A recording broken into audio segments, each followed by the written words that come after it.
Con su venia, presidente. Aquí se ha hablado del trato digno a los ejidatarios y comuneros. Yo les pregunto en dónde está el trato digno en el artículo 114 de la Ley de Hidrocarburos. Le voy a dar lectura y dice de la siguiente manera: los asignatarios y contratistas se abstendrán de realizar directa o indirectamente conductas o prácticas abusivas, discriminatorias o que busquen influir indebidamente en la decisión de los propietarios o titulares de los terrenos, bienes o derechos durante las negociaciones y los procedimientos a que se refiere el presente capítulo.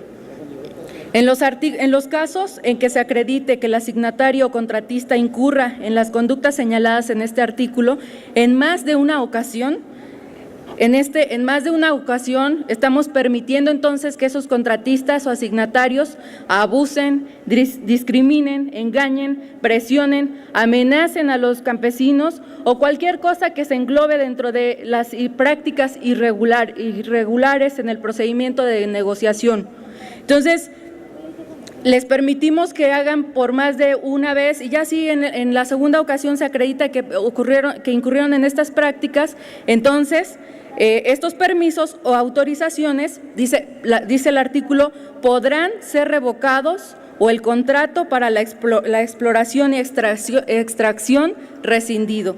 Es decir, se queda sujeto a la disposición de que pueden ser revocados o pueden también no ser revocados. Nosotros estamos sugiriendo, estamos proponiendo que se elimine la palabra podrán y que se cambie por la palabra deberán ser revocados, y pretendemos también eliminar esta palabra de en más de una ocasión. ¿Qué trato les estamos dando a los ejidatarios o comuneros? Este artículo va ligado necesariamente con el artículo 105 de la misma ley. El artículo 105 establece que el acuerdo alcanzado en cualquier tiempo entre las partes deberá presentarse por el asignatario o contratista ante el juez de distrito en materia civil o tribunal unitario agrario competente con el fin de que sea validado, dándole el carácter de cosa juzgada. Pues ya tenemos entonces en el artículo 114 un artículo que legaliza el engaño a los ejidatarios y comuneros. Ya el contratista o asignatario tuvo una segunda oportunidad de cometer irregularidades en el proceso. Resulta que ese contratista o asignatario tuvo la suerte de que la asignación, permiso o autorización no fue revocado. El contrato de exploración o extracción no fue rescindido. Entonces, ¿por qué no elevarlo pues al carácter de cosa juzgada? ¿Por qué no elevarlo al rango de cosa juzgada? Eso establece el artículo 105. Establece que el acuerdo alcanzado en cualquier tiempo entre las partes deberá presentarse por el asignatario contratista ante el juez de distrito en materia civil o el tribunal unitario agrario competente con el fin de que sea validado dándole el carácter de cosa juzgada. Nosotros pretendemos que se elimine esta frase dándole el carácter de cosa juzgada. Esta situación representa un grave riesgo, pues pretende evitar a cualquier costa que este sector cuente con medios de defensa posteriores a los acuerdos realizados, dejándolos en completo estado de indefensión, y vaya transparencia que habrá en estos acuerdos, bajo las reglas establecidas en el 114. Entonces, en estos dos artículos en concreto yo les pregunto, ¿dónde está el trato respetuoso hacia los ejidatarios y comuneros? Tengo también la reserva de los artículos 58, 96, 101, 102, 108 y 109 del proyecto de la Ley de Hidrocarburos. El abandono del campo se ejemplifica con el hecho de que el 60% de la población sobre el país vive en el campo, situación que lejos de resolverse se intensifica por los conflictos agrarios, los cuales llevan más de 40 años sin encontrar solución y que según la Academia Mexicana de Ciencias, hasta el año 2005 ascenderían a un número de 1000. La mayor parte de los conflictos agrarios son consecuencia de los problemas con la posesión, uso o usufructo de las tierras y aguas, por lo que con la falta de una definición en la tenencia de la tierra se ha propiciado que año con año se incrementen en cantidad y en intensidad los conflictos del campo, situación que hay que tomar en consideración, ya que esto en el transcurso del tiempo puede llegar a desencadenar una crisis social de mayores proporciones.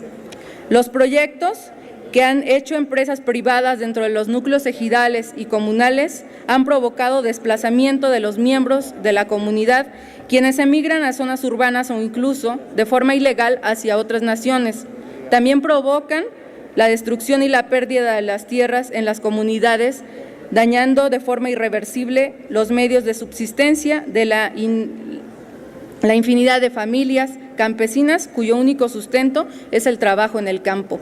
Aunado a lo anterior, se resalta el hecho de que en la actualidad estamos importando ya casi la mitad de alimentos que consumimos.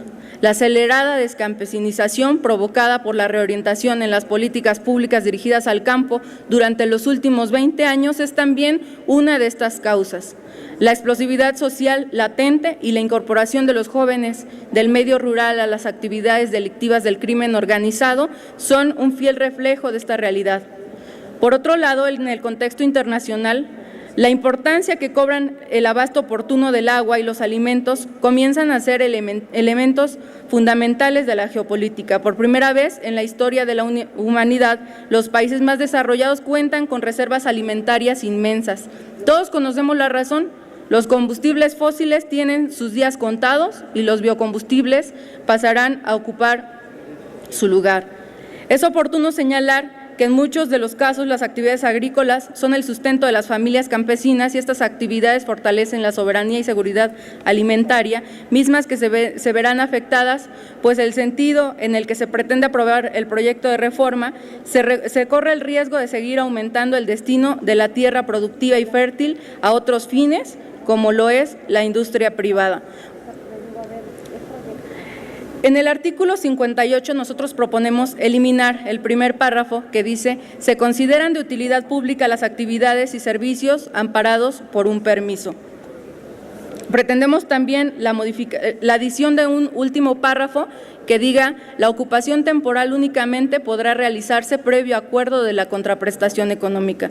En el artículo 96 proponemos la eliminación de la primera parte del primer párrafo que dice: la industria de hidrocarburos a que se refiere esta ley es de utilidad pública, y pretendemos modificar también ese primer párrafo en sus últimas letras, adicionando: siempre y cuando exista aceptación de los afectados. En el segundo párrafo de este mismo artículo proponemos la adición de la siguiente frase: con excepción de aquellas actividades relacionadas a la producción de alimentos para el consumo humano, con el objeto de garantizar la seguridad y soberanía alimentaria, misma que será procedente solo en aquellos casos en que en el momento en que se pretenda su afectación se esté destinando para los fines mencionados. En el artículo 101 proponemos también la modificación de la fracción tercera que dice: la Secretaría de Energía podrá prever, por el cambio de la frase preverá, la participación de testigos sociales en los procesos de negociación en los términos que señale el reglamento. Y en la fracción 4 solicitamos que se incorpore la Procuraduría Agraria cuando se trate de ejidos y comunidades. En el artículo 102 de esta misma ley proponemos igualmente la incorporación de la Procuraduría Agraria, sus facultades para supervisar el cumplimiento de los términos y condiciones pactados, así como promover las acciones que correspondan en caso de existir cualquier tipo de irregularidad por parte de los asignatarios o contratistas. En el caso del artículo 108 proponemos su eliminación, que es en donde se establece el término de los 30 días naturales para la obligatoriedad de firmar un convenio. En el artículo 109, la cuestión de las servidumbres legales de hidrocarburos se detectarán a favor del asignatario contratista y se regirán por las disposiciones del derecho común federal, y proponemos la adición de: a excepción de las constituidas en terrenos ejidales o comunales, en cuyo caso se regirán por las disposiciones contenidas en la ley agraria y las controversias relacionadas con las mismas serán competencia de los tribunales federales, y agregamos también o agrarios según corresponda. Y dentro de este mismo artículo, en el siguiente párrafo, proponemos eliminar la última parte del párrafo que permite pues abrir la participación a la vía administrativa. Nosotros proponemos que únicamente se quede en la vía jurisdiccional la decisión de las servidumbres legales de hidrocarburos. Es cuanto.